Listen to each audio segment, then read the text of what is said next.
Afternoon folks, how the devil are we? It's been a little while. I was saying on my last video that things have been a bit manic in the Lake District this season with tourist season, and yeah, it's not showing any signs of slowing down at the minute, to be honest. But yeah, coming into autumn now, and traditionally that means an easing off in the gallery for me and more time out in the landscape creating new images. So a lot more stuff to come over the next few weeks. I feel like I keep saying that, but yeah, going to be a really busy autumn this. I've come down to Stanley Ghyll in Eskdale, and this is a place I tried to shoot back in March or April, and I was turned away at the gates because they were doing a lot of forestry work up here. But it's a lovely wee spot, lots of interesting little waterfalls and streams. I'd actually come up here to check on the autumn colour. Now, I don't know what it's like where you are, but up here it's really quite green at the minute. For the second week in October, it looks like it's going to be a late autumn for the colour. I'm sure there's an arborist out there who'll tell me why that is. I would imagine it's probably something to do with how dry and warm a September we've had, but yeah, still pretty green at the minute. So yeah, I'm going to keep it fairly flexible today. I've nothing really sort of in mind as such. I'm just going to have a little explore and see what I can find, and yeah, just get a bit of fresh air.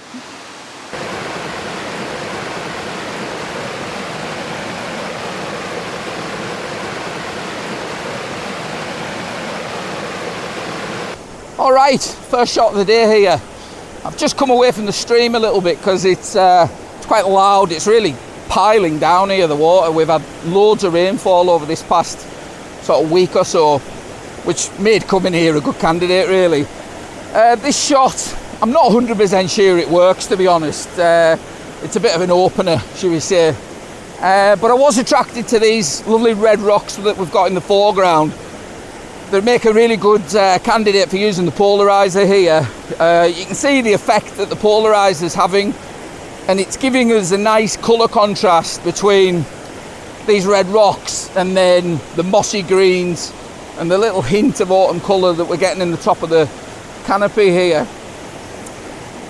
The one thing to avoid here when you're shooting a stream or a waterfall where it's really coming down like it is today is to not shoot it with too slow a shutter speed, because it can end up looking like one big mass of white. So that's what I'm trying to avoid here.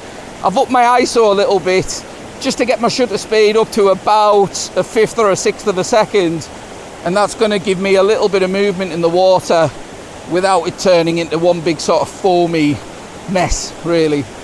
But yeah, pretty standard sort of shot, f11. I think we're about 25mm from memory, and yeah, I'll stick this on the screen. Let me know what you think.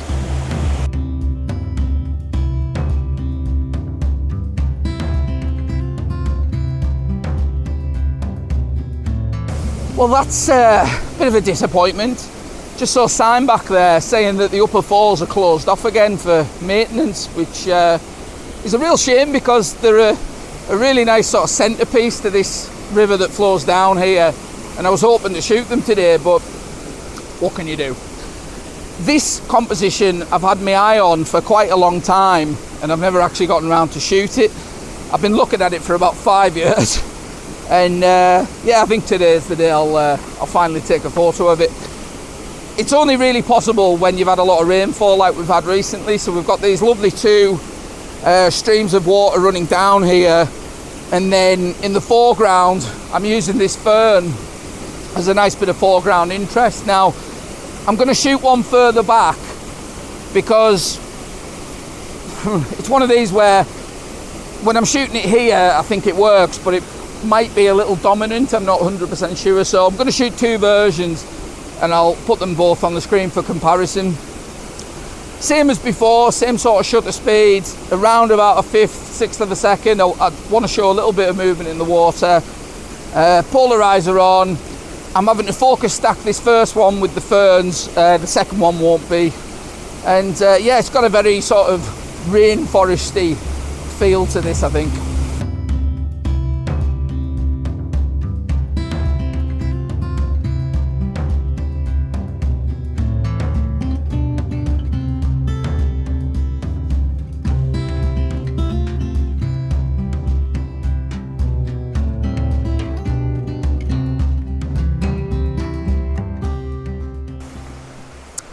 Right, that's a wee bit disappointing not being able to shoot the upper falls there. I was hoping to show you what they look like. I'll put a picture on the screen that I took a little while ago to show you in case you've never been here before. But where am I going here? Yeah, this is right. Yeah, what can you do? I was quite happy with that second one that I got. I think what we'll do now is we'll head back to the PC and do a little bit of processing on these images, because one of the things that I find when I'm advising people on workshops and post-processing tuition is that yellows and greens are the hardest set of colours to manipulate and get right. And obviously these pictures that we've taken today are very green heavy. So yeah, we'll head back to the PC, do a bit of processing, and just one other thing. While I was walking along there, I noticed there was a tree that I shot about 5 years ago, and it was my first gallery submission to the gallery that I now run, and it ended up being my first print sale. So I guess that tree is kind of where it all started for me, I guess, because if I hadn't submitted it to that gallery, I'd never have made the connection with the owner that I've then since taken it on. So yeah, nice little moment there. Anyway, let's get back to the PC and have a look at these images.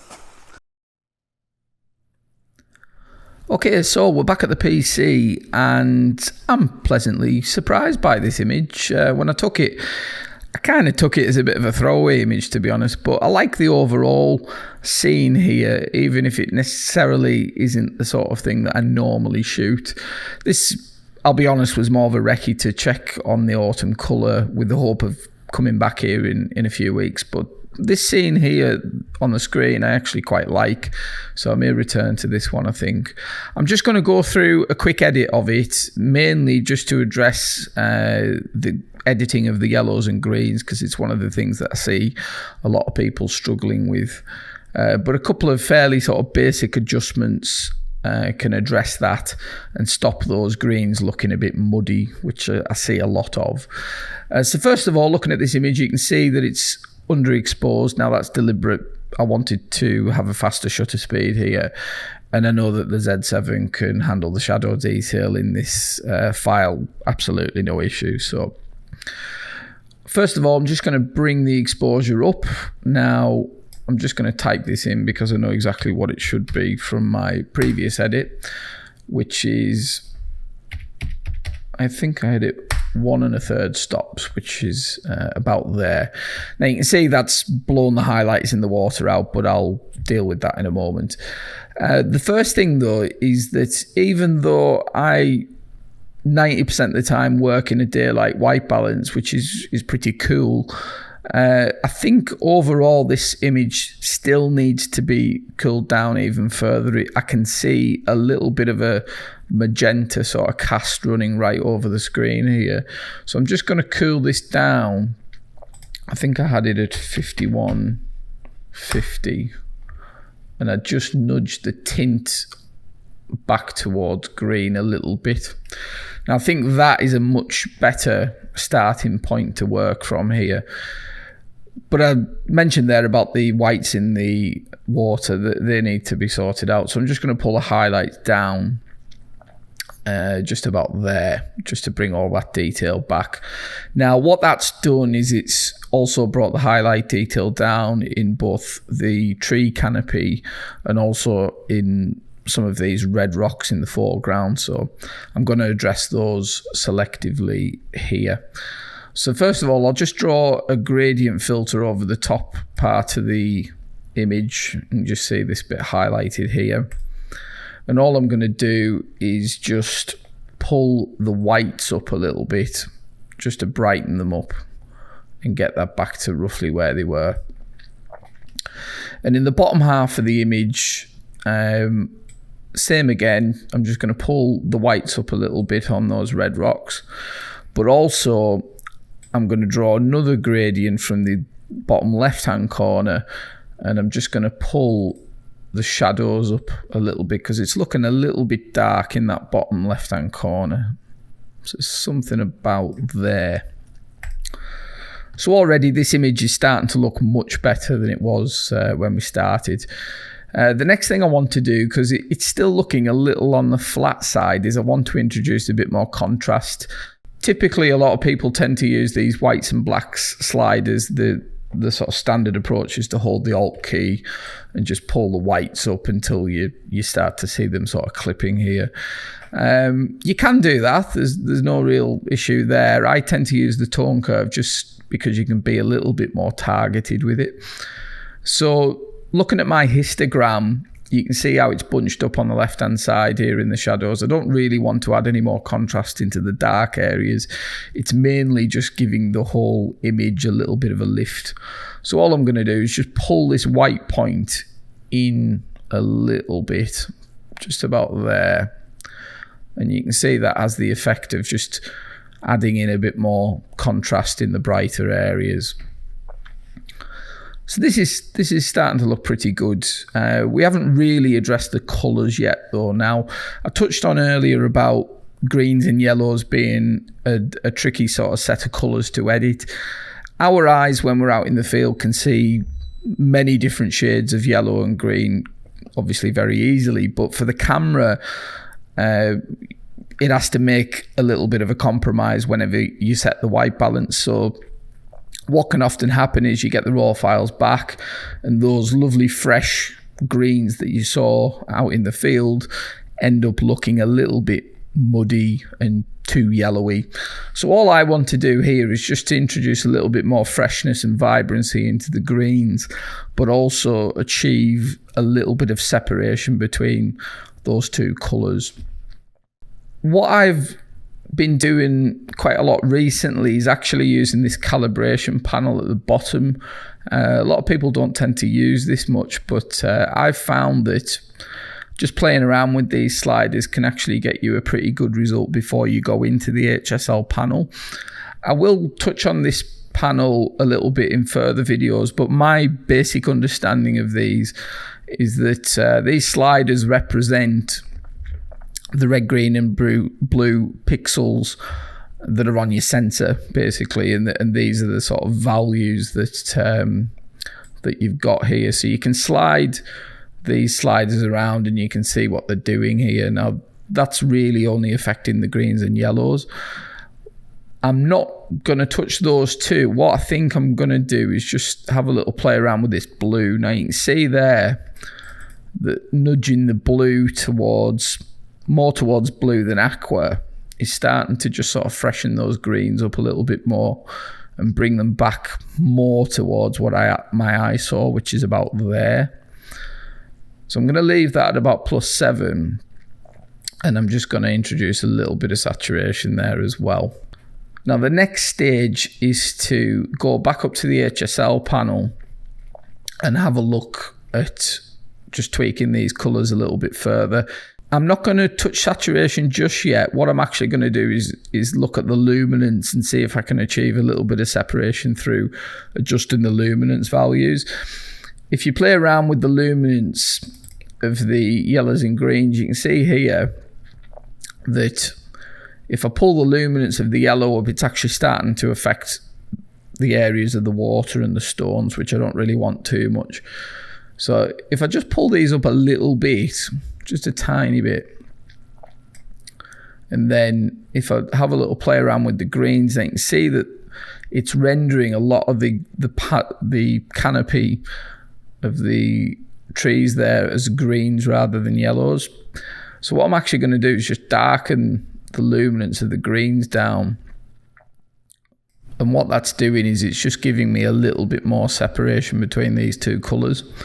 Now I think I've got them pretty close to where I want them. The only thing I really need to do now is just have a look at the saturation of the colours. I'm going to just pull up on both the yellows and the greens a little bit, just to give them a little bit more vibrancy. Just about 13 on the yellow, and then about the same on the green. The next thing I want to do is just bring out a bit more colour in these red rocks. These were what first attracted me to this scene and got me down there shooting. So you can see that these are clearly going to be rendered as an orange. So all I need to do here is just pull the saturation of the orange up a little bit. Probably to about the same, about 14, 15 there. So overall, this is looking pretty good now. The last thing I want to do is just address this water again, because even though to my eye it looks pretty much bang on for what I saw, what I'd actually like to do is just cool down this area a little bit and just get a little bit more separation from all the yellows around it. So all I'll do is just draw a radial filter around this area. Just invert that and just make it a little bit cooler. And I'm also just going to pull some more shadow detail out in that area, just a little bit. Just so we can see a little bit more detail in those rocks. Okay, this is pretty much where I want this in terms of the finished article. In terms of this edit, I'm not really going to go any further. What I will tell you is that with the final finished version, I actually ran this over in Photoshop. What I've been doing over there is using the Color Effects plugin. I've been doing this quite a lot recently, and I found it quite handy just for adding a little bit more punch to certain images. If we just go through to Filter, Nick Collection, and Color Effects, I found that a couple of effects in here are really quite useful. So the two effects that I've been using the most are the polarization tool and the Pro Contrast tool. Now the Pro Contrast tool has got three sliders here. You've got color correct contrast and dynamic contrast. Now the dynamic contrast works quite well, is that it mainly attacks the mid-tones. So if I just pull this slider up a little bit, you can see that it's just very subtly adding a little bit more contrast into the image without overdoing it. The correct contrast is just very traditional contrast in manipulating black and white points. So if I just pull this slider up, you can see how it gets really contrasty very quick. I don't really want to touch that. And then the correct color cast is more of a white balance correction. Now I don't need to touch that because we've already corrected that in Lightroom. So I'll add that filter. And then the other one I wanted to look at is polarization. Now, we've pretty much got the colors where we wanted them in Lightroom, but I'm just going to show you what this does. This tool, I think, is meant to emulate a polarizer, which we know it can't really do. But what it does do is add a very subtle, tasteful saturation element to the picture, which people can easily overdo, I think. So if I just pull this slider up, you can see that it's just very subtly adding a bit more saturation in. Now, I'm not sure this image actually needs much of that at all, so we'll just leave that very low there and add that. And then okay that one. So you can see here that if I just untoggle the layer visibility, it's just a very subtle lift there, but I think I quite like that effect anyway, so I'm going to leave that. And then the last two things to do are really just to firstly just tidy up that little bright spot in the tree canopy there. I mean, it's much of nothing really, to be honest, but while it's there we may as well get rid of it. I'm only doing this very roughly for the edit. I would normally do this a lot more accurately, but if we just do a content aware fill on that to get rid of that. And then the other thing I would do is just add a sharpening layer. I'm not going to go into the sharpening too much, but I tend to use unsharp mask. This is set at the minute it's set at 100, but it probably needs to be about 180, and then the radius of the pixels just set at about 1.2. I'll just set that there. If we OK that, right click, merge visible, And then that's that. That's that file done with. So this was the actual final finished version, which I did a little bit more tweaking in terms of selective dodging and burning on some of these red rocks and a little bit of dodging and burning on the tree canopy. It's had a slight crop and then a very, very subtle vignette added in here, which I think finishes this image off really nicely. And yeah, one that's surprised me a little bit, I think. And yeah, not a bad result.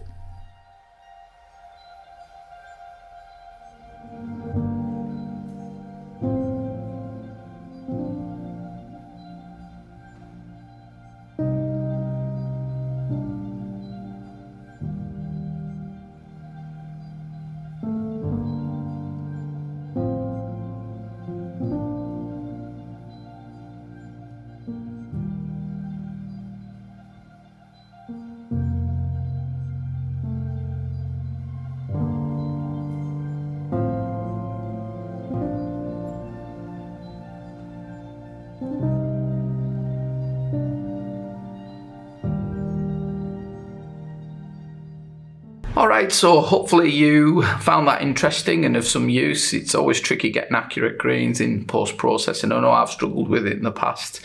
And a good lesson as well there to make sure that your white balance is set correctly, because I know many of us just tend to use auto white balance and a lot of the time it does do the job, but there are occasions where it can catch you out a little bit and it can send you down the wrong path a little bit in post-processing, and I would say specifically around yellows and greens. So yeah, hopefully you found that interesting anyway.